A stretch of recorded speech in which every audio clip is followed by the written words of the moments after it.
Yang tanya saya kalau nak makan mi boleh tak? Daripada korang makan mi, baik korang makan bihun. Macam ni boleh. Bihun macam ni boleh.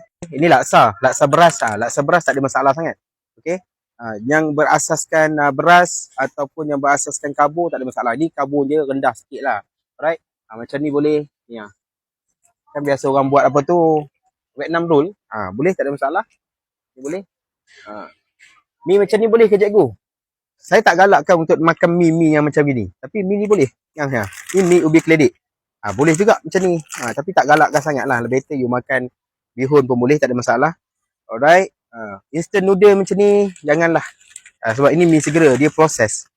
Okay, so bila dia proses, dia tak berapa nak cantik untuk perut lah sebenarnya. Sebab dia tidak dibuat daripada beras. Dia dibuat daripada tepung. Atau yelah, dia dibuat daripada tepung. Kalau kita tengok dia punya ingredient dia kan, memang kebanyakannya daripada tepung. Nampak ni, wet flour. Tepung gandum. Okay. So tak digalakkan.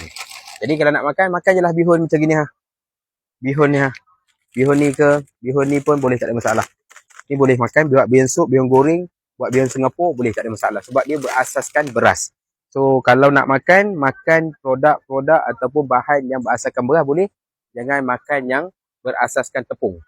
Tak boleh. Dapat ke tak dapat? Kalau dapat, cuba share dan komen. Semoga bermanfaat untuk anda.